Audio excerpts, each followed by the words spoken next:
తర్వాత ఎన్ని కష్టాలు ఉన్నా యువకుడు అవన్నీ పక్కన పెట్టి ఏదైతే దీనికి ఇబ్బంది కావద్దని సాధింపురం కానీ కళ్యాణ లక్ష్యం కానీ ఇస్తా ఉన్నా. అదేవిధంగా ఇల్లు కూడా బహుశా మీకు 450 500 ఇల్లు ఇచ్చినాం. ఇంకా ఎవరైనా తప్పిపోయింది ఉంటే 5-6 నెలలు మళ్ళీ ఇద్దాం. ఇట్లా 2 సార్లు ఇద్దాం. మళ్ళీ మీరు కట్టుకోవాలి. ఇప్పుడే చెప్పేస్తున్నాం, జల్ది కట్టేయండి. బేసిక్ వరకు కడితే ₹1,00,000 ఇస్తున్నాం.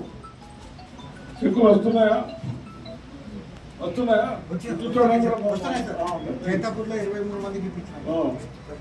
ఇచ్చిందా? ఎంత వాళ్ళ అకౌంట్ లో 1,00,000 బేస్మెంట్ కట్టుకుంటే ₹1,00,000 కట్టకుండా ఇస్తున్నారా? నేను కూడా కొన్ని పేరు చెప్తాను.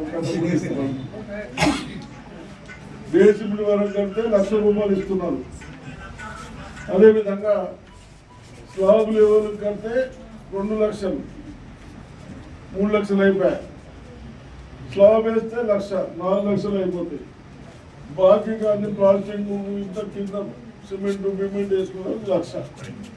5 లక్షలు ఇస్తున్నాం. జల్దీ కట్టుకోండి. 30,000 పైసలు ఉన్నా ఇస్తాం.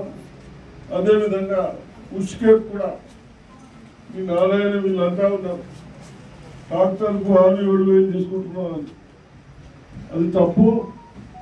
తహసీల్దార్ గారు, ఎండిఓ గారు వీళ్ళకి ఒక్కొక్కళ్ళకి 8 ట్రాక్టర్లు అవసరం పడుతుంది. వర్షాలు పడితే వెళ్ళాయి. అక్కడికి వెళ్ళి తెప్పిస్తాం. సార్లు అక్కడికి వెళ్ళి తెస్తారు.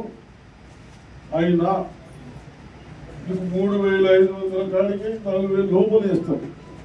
ఇది 4 టన్నులు. వీళ్ళకు ₹1 గవర్నమెంట్ కట్టేది అది కూడా ఫ్రీయే. కాబట్టి నేను ఇలా చెప్తాను. వర్షము రాగానే ముందే మీకు అవసరం ఉన్నాయని ట్రాక్టర్ వాడికి పైసలు ఇచ్చుకుంటే వేసేసుకుంటారు. అందరూ అన్ని గ్రామాల్లో రేపటి నుంచి స్టార్ట్ చేస్తుంటారు. మీరు పర్మిట్ ఇచ్చేయండి.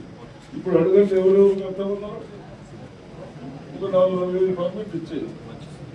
ఒక్కొక్క రోజు 2 కొట్టనే ఇద్దాం. కాబట్టి తప్పనిసరిగా అన్ని స్కీములు వస్తూ ఉన్నాయి.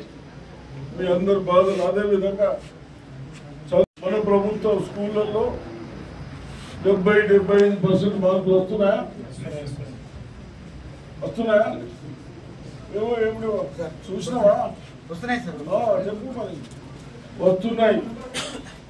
ప్రైవేట్ స్కూల్లో ఎంత చెప్తారో అంతకంటే మంచి మార్కులు వస్తున్నాయి. ఎందుకు చెప్పినాం? అలా చెప్పినాం. టీచర్లకు మీరు దండం పెడతాం. మంచిగా చెప్పుకుంటే మా పిల్లలకు చదువు అర్థం కాకుంటే మనం ఇంకోసారి చెప్పమన్నాం. అది చెప్తున్నారు. అంతేనా? ప్రెస్ వాళ్ళు వచ్చినాయి కదా మార్కులు మంచిగా వస్తున్నాయి. మీరు ప్రైవేట్లకు పంపాలి. గవర్నమెంట్ స్కూల్ అని వేస్తే ఏడాదికి 25,000 మిగులుతాయి. 2 ఉంటే 50,000 మిగులుతాయి. చదువు నేను కూడా జిమ్మదారు తీసుకుంటాను. చదువు ఇవన్నీ వీళ్ళందరూ ఉన్నారు. ఈ పాత సర్పంచులు, పులిసీలు, రామ్మోహన్ యాదవ్, మల్కారెడ్డి అందరూ, శంకర్ నాయుడు వాళ్ళు కూడా బాధ్యతలు తీసుకుంటారు. తీసుకొని ఏ పనున్నా ఇబ్బందులు కాకుండా చేస్తారు. తహసీల్దార్ గారు, ఎండిఓ గారు ఏ పనైనా ఈడ కొందరు కూర్చుంటారట. కూర్చుంటూ పెట్టుకుని బంద్ చేయండి. ఇక్కడ మాట్లాడిపించుడు బంద్ చేయండి. SIC కూడా చెప్తా ఉన్నాడు. కూర్చుంటూ పెట్టుకుంటే బంద్ చేయకుండా వచ్చిన వాళ్ళు రాని పనులు చేస్తారు. మీరు ఏమి ఇబ్బంది పెట్టద్దు. అన్ని విధాలుగా చూసుకుంటున్నాం.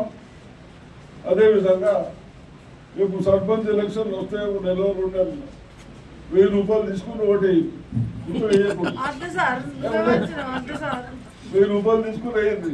₹1,000 తీసుకుంటారా? ₹1,000 లేవు ఓటున్నారు.